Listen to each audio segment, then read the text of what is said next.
살아계신 하나님의 말씀은 레위기 23장 15절부터 22절까지 보겠습니다.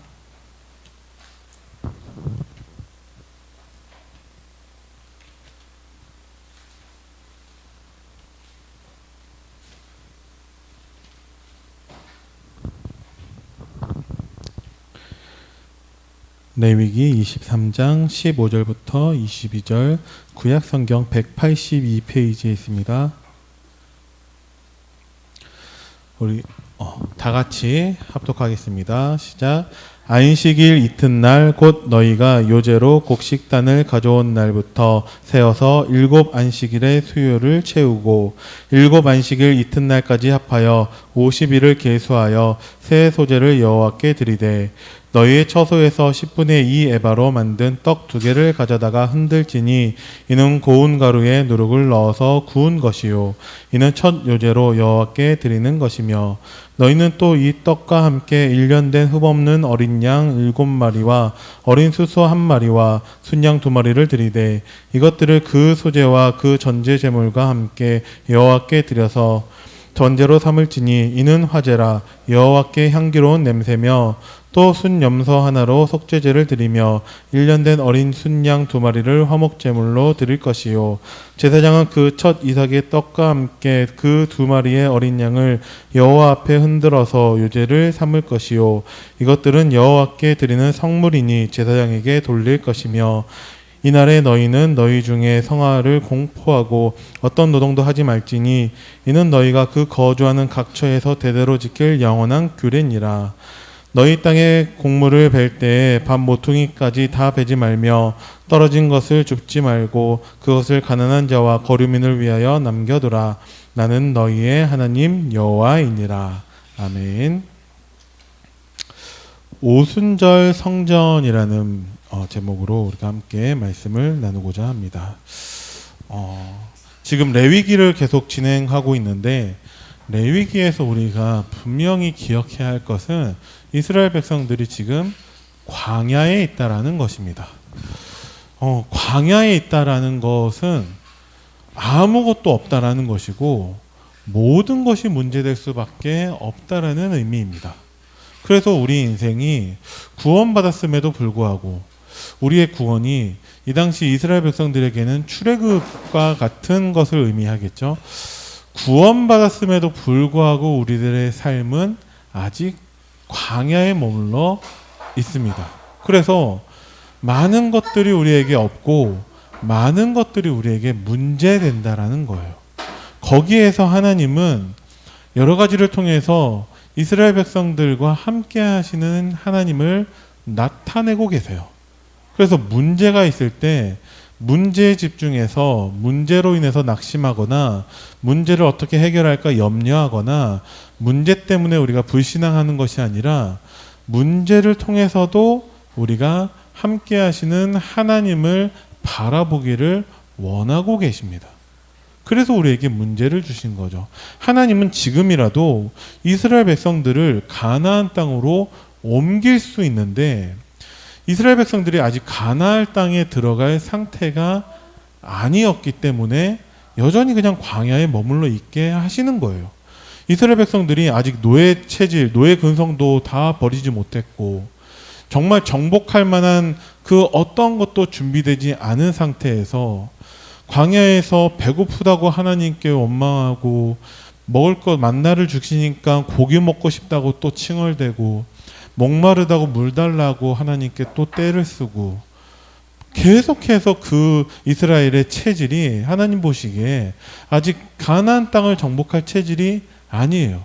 그러한 상태, 여전히 노예 근성이 있고 문제 때마다 낙심하고 넘어지고 불평하는 그 영적인 상태에서 가나안 땅을 들어가서 정복한다면 여전히 가나안 땅에서도 또 불평하고 원망하고 불신앙하고 계속 그렇게 반복할 거라는 거죠. 그래서 하나님은 이스라엘 백성들이 시간이 아무리 걸리든지 간에 이스라엘 백성들의 그것을 바꾸기를 원하시는데 안 되니까 하나님이 새로운 세대를 광야에서 준비하게 하시는 시간을 갖게 하셨습니다.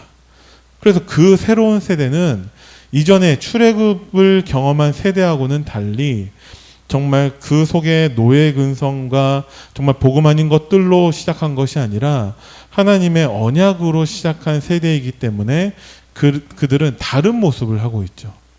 어떤 모습이냐? 자, 우리가 먼저 서론을 볼 텐데, 우리가 신앙생활하면서 정말 우리가 세계복음화에 아주 작은 일이라도 쓰임 받는 사람이 된다라면은 먼저 우리가 결론 내릴 것이 있어요. 무엇을 결론 내려야 되냐? 하나님은 요한복음 14장을 통해서 우리에게 근심하지 말라고 말씀하고 계세요. 왜? 근심할 것들이 많이 있으니까. 심지어는 복음 때문에 핍박을 받는다라는 거예요. 이전에 복음 없을 때, 복음 모를 때는 잘 살았는데 하나님의 은혜로 복음을 깨달아서 너무 좋을 거라고 기대했는데 웬걸 복음 때문에 핍박까지 받는다라는 거죠. 근심할 일이 많고 문제가 많고 우리가 광야에 있는 것을 하나님이 알고 계시기 때문에 하나님은 우리에게 근심하지 말라고 말씀하고 계세요. 왜 그러냐? 하나님을 믿고 또 나를 믿으라. 예수님을 믿기 때문에 많은 문제들이 여전히 있지만 그 광야에서 정말 하나님이 함께 하시는 축복을 누렸을 때에는 내 배고픔도 내 목마름도 옷이 한 벌밖에 없는 것도 광야의 그 척박한 환경도 어떤 것도 문제되지 않았다라는 거죠. 그래서 하나님은 지금도 우리에게 하나님을 믿으라고 말씀하고 계세요. 많은 문제가 있다면 그 문제를 주신 이유를 우리가 질문해 본다면 하나님은 그 문제를 통해서 이루고자 하시는 하나님의 계획이 있다라는 거죠. 근데 그 하나님이 이루고자 하는 그 계획이 반드시 꼭 내 문제 해결 소원 성취로 나타나지는 않을 수 있어요. 사도 바울 같은 경우도 하나님께 정말 깊게 3번이나 내 그 병을 고쳐달라고 기도했는데 하나님은 그거 들어주시지 않았어요. 그런 것처럼 정말 우리가 복음을 누린다라는 것이 꼭 내 문제 해결, 내 소원 성취와 연결되는 것은 아닐 수 있어요. 하나님은 내가 문제가 해결되지 않는다 할지라도 하나님을 바라보기를 원하고 계시죠. 그러니까 상관없는 거예요. 다르다라는 거죠. 이제까지는 우리가 문제와 여러 가지 내 소원들, 많은 재산들, 건강들, 많은 행복의 조건들이 있었는데 이제는 그런 조건들이 다 배설물이 되어버렸고 오직 한 가지, 나와 함께 하시는 하나님, 그것만 있으면 어떤 것도 문제되지 않는 신분으로 우리를 바꾸셨고 하나님은 그것을 우리가 알기를 원하고 계시다라는 것입니다. 진짜 하나님과 함께하는 축복을 누리는 사람의 특징은 그 모든 것 가운데 결과가 감사로 나타날 거예요. 그런데 많은 것을 가졌음에도 불구하고 진짜 하나님과 함께하는 축복을 누리지 못하는 사람들의 대표적인 특징은 근심하고 걱정하고 염려하게 된다라는 거죠. 이것을 또 다른 표현으로 한다면 결국 그리스도가 주인된 사람은 어떤 것도 문제되지 않고 아무리 많은 것을 가지고 성공하고 많은 것을 누리고 있다 할지라도 그리스도가 주인이 안 된 사람은 결국은 실패할 수밖에 없다는 것입니다. 그래서 목사님 모시고 현장 다니다 보면은 목사님께서 간혹 이제 그 영접 고백을 또 이제 고백할 수도 있도록 이제 그 기도를 하실 때가 있는데 그때마다 꼭 고백에 들어가는 내용이 무엇이냐? 정말 예수님을 나의 하나님으로, 예수님을 나의 그리스도로 모시는데 또 빠지지 않는 것이 예수님을 나의 주인으로 모신다라는 그 고백. 그게 절대 빠지지 않거든요. 근데 왜 근심하고 있냐? 아직 그리스도가 나의 주인이 아니기 때문에 그렇죠. 그러니까 내가 주인 노릇하면서 내가 근심하고 있고 내가 원망하고 있고 내가 불평하고 있고 하는 거예요. 하나님은 하나님을 믿으라고 하는 것은 하나님이 진짜 우리 인생의 주인인 것을 인정하라는 말입니다. 그리고 우리를 위해서 예배한 것이 있다라고 말씀하고 계세요. 하나님은 우리를 위해서 천국을, 하나님 나라를 예비하셨죠. 천국을 보장했다라는 것이 구원받은 사람들이 죽어서 지옥 가지 않고 천국에 간다라는 의미도 맞지만, 천국이라는 것은 우리가 살아있는 동안에도 하나님 나라를 누릴 수 있다라는 거예요. 그러면 천국은 무슨 의미냐? 모든 나라마다 그 나라를 구성하는 세 가지 조건이 있는데, 주권이 있어야 되고, 국민이 있어야 되고, 영토가 있어야 되죠. 그럼 우리가 하나님 자녀이고 하나님 백성이죠. 우리가 있는 곳마다 다 하나님 나라가 임할 것이고 영토죠. 또 가장 중요한 주권, 하나님 나라의 주권, 하나님의 통치. 우리가 가는 곳마다 흑암나라, 사단의 나라가 다 무너지고 하나님의 주권이 있고 하나님의 통치가 있는 하나님 나라가 임할 것을 말씀하고 계세요. 그럼에도 불구하고 근심하고 있는 우리들에게 예수님은 26절에 보혜사 성령을 보내주시겠다라고도 약속을 하셨죠. 그래서 근심하고 있는 우리들을 근심하지 않도록 보호하신다라고 약속하셨고, 근심하고 있는 우리들을 은혜 주신다라고 약속하셨고, 근심하지 않도록 내 백성이 지식이 없어서 망하고 있으니까 우리에게 가르쳐 주신다라고 약속하고 계세요. 보혜사 성령을 통해서. 왜 성령이냐? 시공간을 초월한 그 성령의 역사로 우리가 언제든지 어디에 있든지 무엇을 하든지 성령으로 함께 하시면서 우리에게 무엇을 주시냐? 근심하지 않도록 평안을 주시는데, 세상이 주는 것과 같은 평안이 아니라, 어떤 조건이 충족되고 무엇이 이루어져서 평안한 것이 아니라 하나님이 성령으로 우리와 함께 하시면서 평안을 주시겠다라고 이미 약속하셨다라는 것입니다. 그래서 우리는 근심할 필요가 없는 거죠. 오늘 강단 말씀에서 목사님이 조금 강하게 말씀하셨죠. 왜? 우리 주변에 복음 듣지 못해서 자살해 죽는 사람이 있으니까. 우리 주변에 복음만 들으면 되는데 복음을 듣지 못해서 여전히 재앙과 저주 가운데 고통당하고 있는 사람이 있으니까, 분명히 성경에서는 때를 얻든지 못 얻든지 하나님의 복음을 증거하라고 하셨는데, 우리가 정말 가만히 있으니까 정말 우리로 때를 얻든지 못 얻든지 우리가 만나는 모든 사람에게 듣든 말든 그건 하나님께 맡기고 복음을 전하라고 오늘 말씀을 주셨죠. 그것이 부담스러우신 분들도 아마 있을 거예요.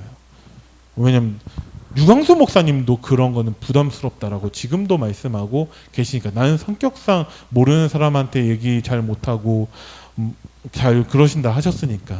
그래서 하나님은 우리에게 무엇을 말씀하시냐? 예수님께서 요한복음 20장 22절에 성령을 받으라고 말씀을 하셨어요. 왜? 주실 거니까. 없는 데서 만들어내라는 것이 아니라 보혜사 성령을 너에게 보내달라고 하나님께 부탁할 거니까 그 성령, 너에게 임할 그 성령을 받으라고 말씀을 하고 계세요. 그런데 그 성령이 너에게 임하면 권능을 받고 증인이 된다라고 말씀하셨어요. 어떤 권능이냐? 예루살렘에서도 유다에서도 사마리아에서도 땅 끝까지 이르러서 하나님의 복음을 전할 수 있는 그 권능을 주신다라고 약속을 하셨거든요. 왜 부담스러워하냐? 내가 해야 된다라고 생각을 하니까 부담스러운 거죠. 그런데 하나님이 정말 나를 숨은 제자로 나를 부르셔서 작지만 정말 중요한 그 일에 나를 쓰시겠다라고 한다면 그거는 부담스러운 일이 아니라 너무나 감사한 일이 될 것입니다. 하나님은 우리에게 힘도 주시고 우리를 증인으로 세워주신다라고 약속을 하셨어요. 이것을 언약으로 붙잡고 정말 믿은 사람들, 그 사람들의 특징을 보니까 그냥 기도한 것이 아니라 모여서 기도했다라는 것입니다. 사탄은 자꾸 우리로 하여금 모이는 것을 방해하죠.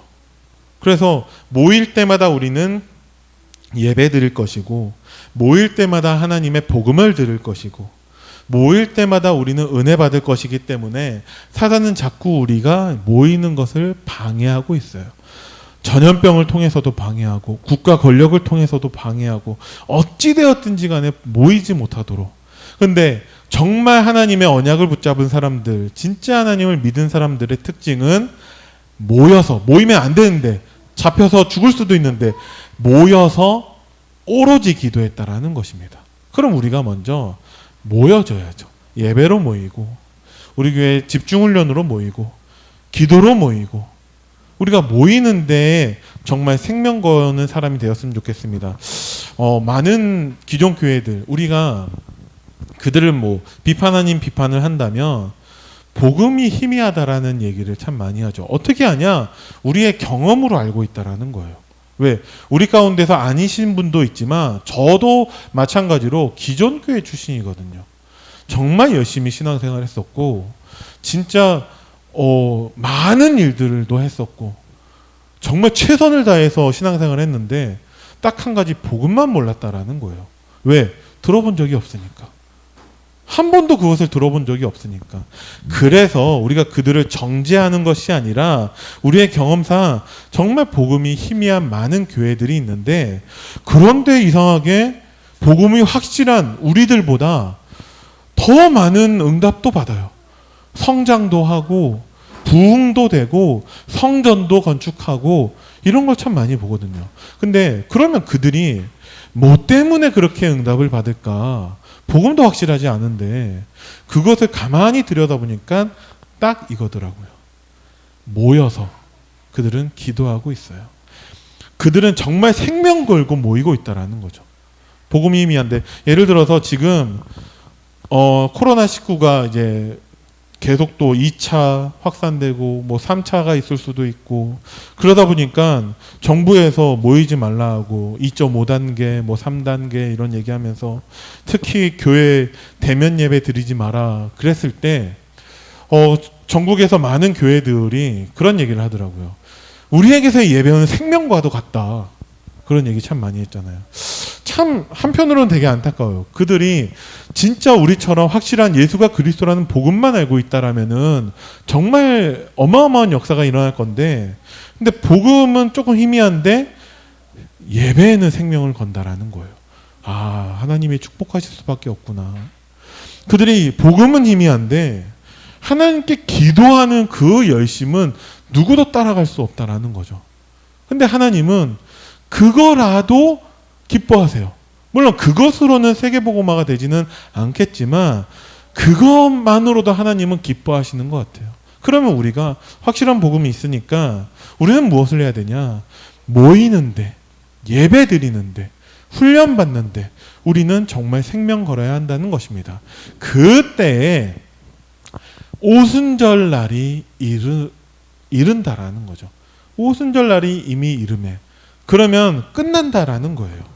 자, 오순절, 우리는 무엇을 붙잡아야 되느냐? 오늘 말씀 가운데 오순절뿐만 아니라 유월절과 수장절이 다 나오고 있어요.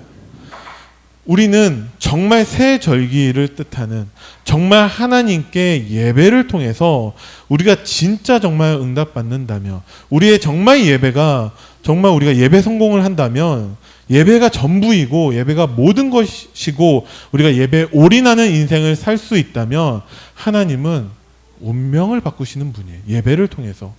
그래서 유월절이 뜻하는 것은 이스라엘 백성들이 출애굽하게 된, 정말 그리스도를 통해서 구원받은 하나님의 그 은혜를 뜻하죠. 우리만큼 예수가 그리스도라는 복음을 깨달은 사람이 없다는 것입니다. 그런데 왜 근심하고 있는가?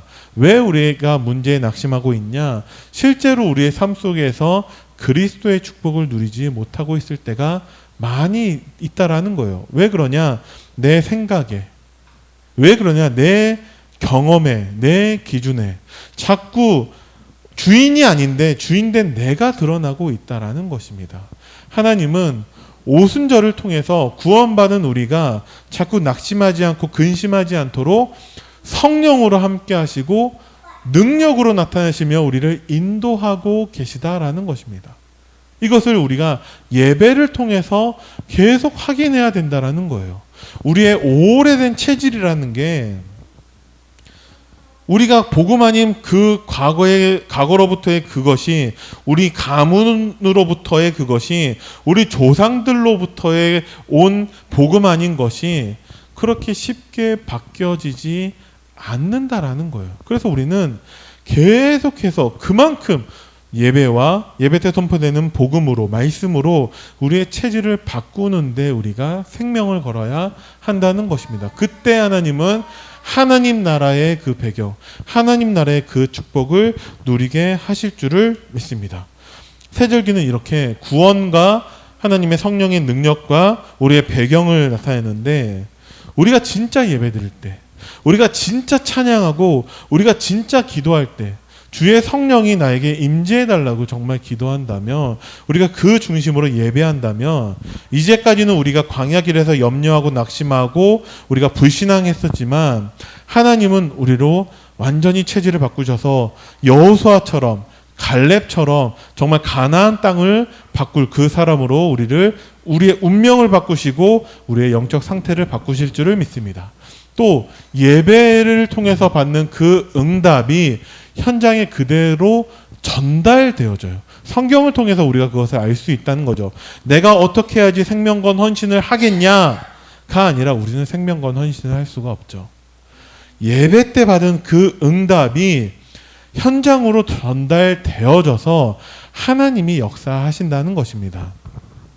제가 몇 번 말씀드렸지만, 제가 은혜 받고 제가 주의 종으로서 사역하고 하는 그런 것들이 우리 가정의 현장에 전달되었을 때 하나님은 저와 상관없이 우리 가족의 모든 사람들에게 하나님의 복음을 듣게 하시고 그들로 그리스도를 영접하게 하셨다라는 거예요.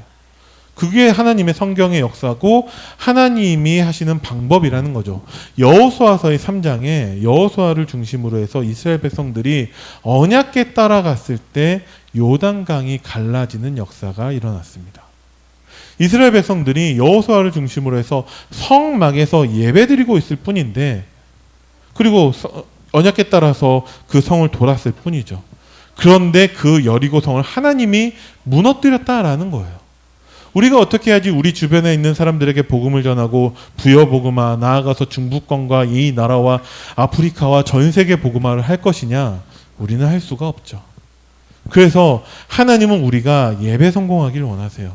예배 때 정말 은혜 받고 하나님 말씀을 믿고 우리가 진짜 정말 준비되어진다면 하나님은 우리를 통해서 하나님이 역사하신다라는 것입니다. 어느 정도로 하나님은 역사하시냐? 전무후무한 역사가 나타나도록 하나님은 역사하신다라는 거예요.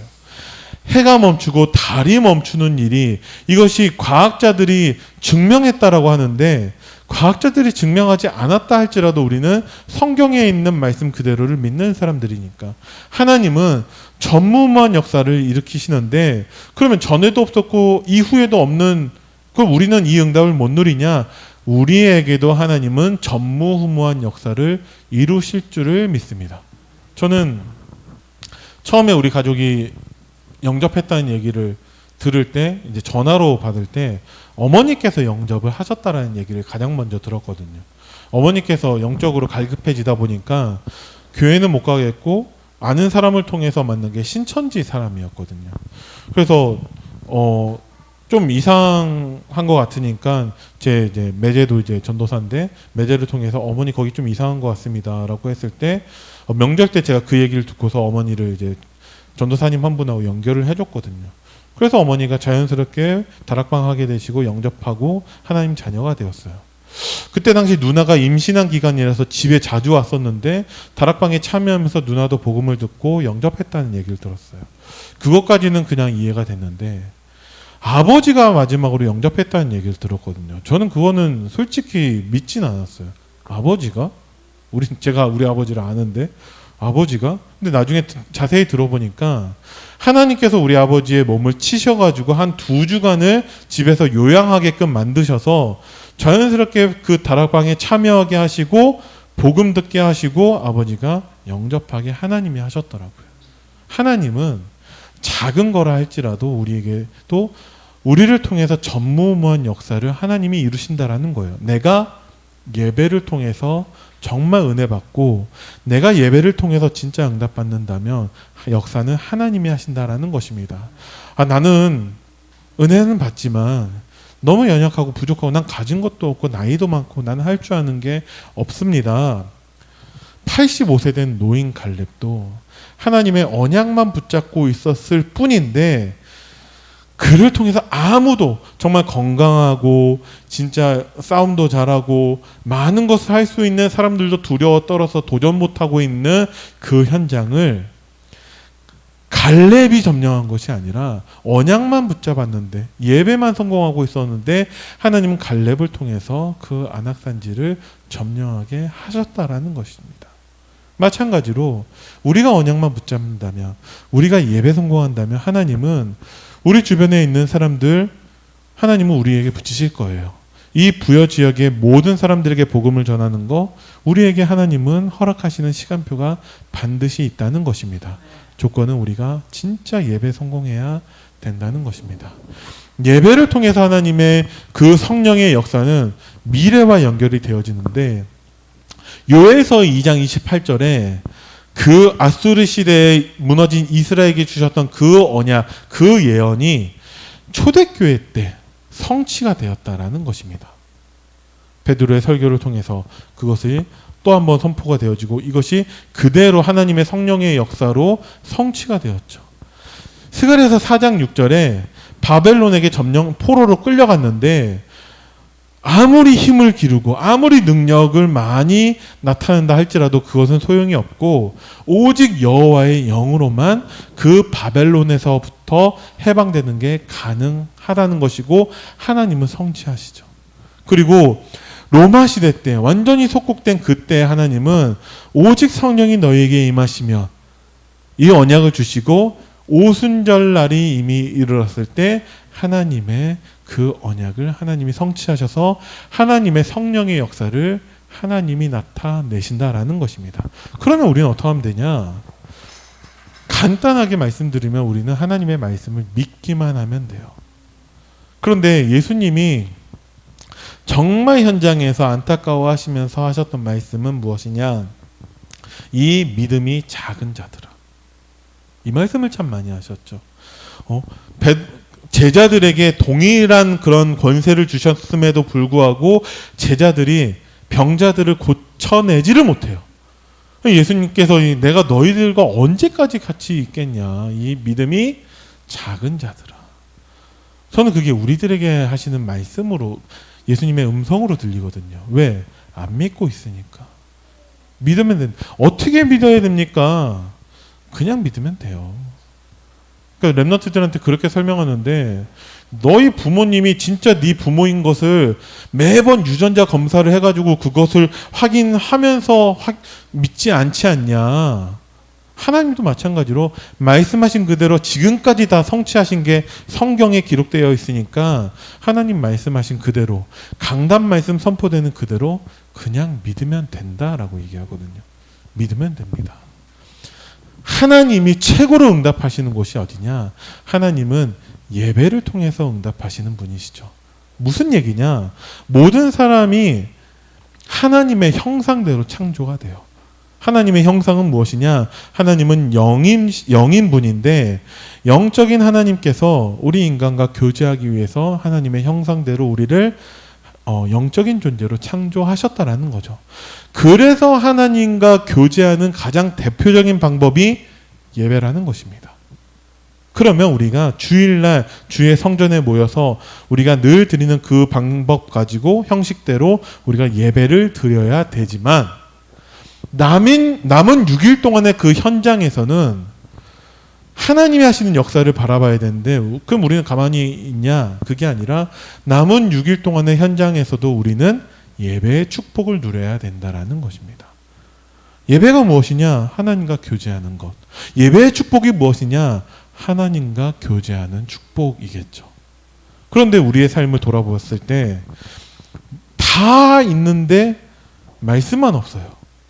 다 있는데 그 말씀을 누리는 기도만 없고 다 있는데 하나님의 복음을 증거할 수 있는 하나님이 나에게 주신 증거만 없어요. 말씀도 없고 기도도 없는데 당연히 증거가 없죠. 그래서 하나님은 우리에게 이 예배의 축복을 우리의 6일 동안의 삶 속에서 누리라는 것이죠.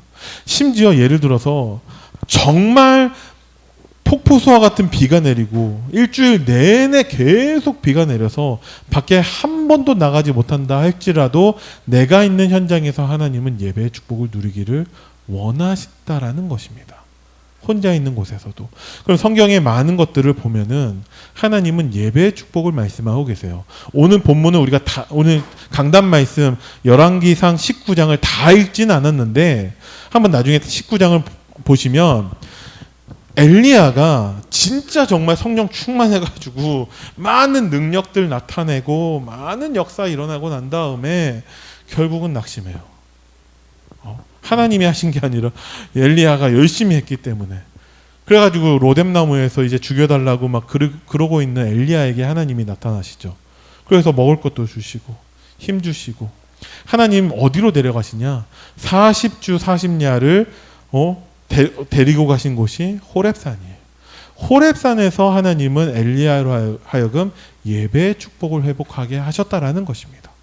그때 또 하나님은 성취될 말씀을 주시고 그 말씀을 하나님 그대로 성취하시고 현장에는 하나님의 성령의 역사가 나타나는 것이 우리가 알고 있는 열왕기상의 내용이죠. 그러니까 마찬가지로 내가 있는 현장에서 하나님의 강단 말씀 붙잡고 예배의 축복을 누린다면 하나님은 우리를 통해서 그 구원의 역사를 나타내는 전도자의 삶을 살게 하실 줄을 믿습니다. 그래서 우리는 정말 237 제자들이 정말 한 번이라도 복음을 들을 수 있게 하는, 그래서 정말 그 오케이마트 그 주인처럼 말하지 못하는 그 영적인 병으로 인해서 자살할 수밖에 없는 그들이 정말 복음으로 치유받을 수 있도록, 이것을 감당할 수 있는 랩넌트들이 서밋으로 준비될 수 있도록 우리는 오순절의 축복을 누려야 되는데, 이것이 지속되어지기 위해서 하나님은 우리에게 성전의 축복을 주실 수밖에 없다라는 거죠. 왜? 지속되어져야 하니까. 오늘도 어디에서 오순절 그 제사를 드리느냐? 하나님의 성막에서. 우리가 흩어져서 모든 현장에서마다 하나님 나라가 임하는 게 맞고, 모든 곳마다 우리가 6일 동안에 하나님의 그 하나님과 함께하는 예배 축복을 누리는 게 맞지만, 지속하기 위해서 하나님은 성전의 축복을 누리기를 원하신다라는 거죠. 그래서 오늘 말씀의 제목이 오순절 성전인 거예요. 우리가 꼭 이것을 하나님의 언약으로 붙잡았으면 좋겠습니다.